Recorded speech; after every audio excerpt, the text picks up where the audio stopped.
আজকে দুপুরে আত্মা বইরা চাড্ড ভাত খাইলাম সিরাজগঞ্জের বিখ্যাত পিটুলি দিয়া। কেউ কয় মেন্দা, কেউ আঙ্গুর সিরাজগঞ্জে কয় পিটুলি। হ্যালো বন্ধুগণ, আসসালামু আলাইকুম। আপনারা বেহেকে বা আছেন? আমি আলহামদুলিল্লাহ ভালোই আছি। আজকে আঙ্গুর সিরাজগঞ্জের পেপুলবাইরা বাজারে গেছিলাম এই পিটুলি দিয়া ভাত খাওয়ার নেগা, যেটা সচরাচর সব হোটেলে পাওয়া যায় না। পেপুলবাইরা বাজারে শাহ আলী হোটেলের মধ্যে ঢুকে হেরে দেখতেছি লোকজন ভালোই আছে। হোটেলটা দেখে আপনার করে পছন্দ হবো না। দুপুরবেলা গেছি এই পিটুলি দিয়া ভাত খাওয়ার নেগা। গরম ভাতের হাতে পিটুলি একটু যে স্বাদের স্বাদ। ঝোল দেখছেন কি গনর গন, এটা করলে পাইনা ঝোল হবো না। এটা হইতেছে আতপ চাইলের গুঁড়া দিয়া হইতেছে এই পিটুলি বানায়। গরম ভাতের উপরে যখন একখান গোস্ত দিল আর হাতে যখন 2 চামচ পিটুলি দিল, মনে হইল কখন খামো। হাতে আছে মাসকালাইয়ের ডাইল, এই মাসকালাইয়ের ডাইল হইতেছে একবারে ফিরি।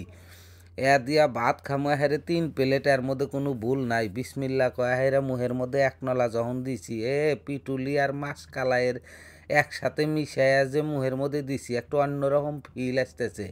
হাতে আল্লাহ গোস্ত কামড় দিয়ে নিতেছি। আপনারা চালিয়াল্লা লেবু চিপে নিবার পারেন। আর এই পিটুলি দিয়ে হইতেছে গরম ভাত যত গরম হবো তত হইতেছে খায়া জুত পাওয়া যাবো। আর ভাত গনাও আনাকবো একবারে ঝরঝরা, নগের হাতে যাতে আটকা আটকা থাকে। আমি তো মনে করেন খাইতেছি আর কইতেছি যে এই খাওয়ার এতদিন কোনে আসিল। যাইবার নিছিলাম একখানে, মন্ড কইল যে আজকে আল্লাহ পিটুলি খাই। কাজীপুর যেহেতু আছি, কাজীপুর ছাড়া এই পিটুলির গোস্ত কোনাখানে পাওয়া যায় না। তো একজন কইল যে সীমান্ত বাজারে গেলি পারে আরও ভালো পিটুলি পাওয়া যাবো। বলে না হয় এহেনে যে পাচ্ছি তাই তো বেশি। আর এহেনেই যে স্বাদ পাওয়া পাইতেছি, সীমান্ত বাজার গেলি বানি কি স্বাদ পাওয়া যাবো। 90 টাকায় গোস্তটা দেখছেন কুত্তাহানি গোস্তটা মনে হইতেছে গুড়ের বানি একটু ডিমা। 1 পিস গোস্তর দাম 90 টাকা। আর এই গোস্ত যদি অন্য হানে দেখা যায় 4-5 পিস বানা হেরা 200 টাকা করে বাটি নেয়। আর এখানে কি হস্তার হস্তা, আবার ডাইলটাও ফিরি। তে খাইতেছি আর খালি বাসকি বুসকি বাড়তেছি। মানুষে মনে হয় আমার মিক্সায়া হয়েছে কেরে, আমি কি বনের বাঘ বা লুক নাহি যে আমার মিক্সায়া থাকে। মানে 2-1 জন মানুষ চেনে, এরা সব আমার খাওয়া দেখতেছে। বলে ওরা খাওয়া না দেখে, আমার পেটের মধ্যে হইতেছে গেলি পারে পেট শান্তি, খাওয়া দেখলি কি না দেখলি কি। আর একজন ওয়েটারে দেখতেছি, ভাই চারটো ভাত দেওছিন, যে স্বাদ নাকা নাকতেছে। আর চারটো ভাত যদি খায় হারি তাহলে হারে আত্মাটা একবারে ভইরা যাবো গা। যে ডাক দিলাম সাদা ভাত চারটো এসে দিয়ে গেল, বললাম আল্লাহ পিটুলির ঝোল দেও।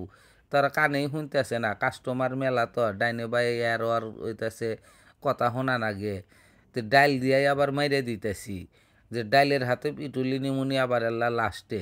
তেলা অপেক্ষা করলাম দেখি আইসে নাহি। এরই মধ্যে দেখি একজন কইতাছে ভাই ডাইল দিয়া শুরু করে দেন, পিটুলির ওই নিয়ে আসতেছি।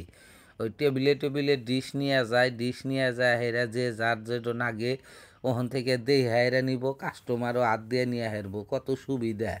কইলাম এই সুবিধা করলে আবার সব হোটেলেই পাওয়া যাব না। গোস্তর ডিশ হইতেছে টেবিলে টেবিলে নিয়ে যায়, যার যে গোস্তটা পছন্দ হয় সেই গোস্তটাই নিয়ে হইতেছে খাইব। এরই মধ্যে ডিশটা আমার কাছে নিয়ে আইছে, আমি 1 দুক্কা ঝোল নিলাম।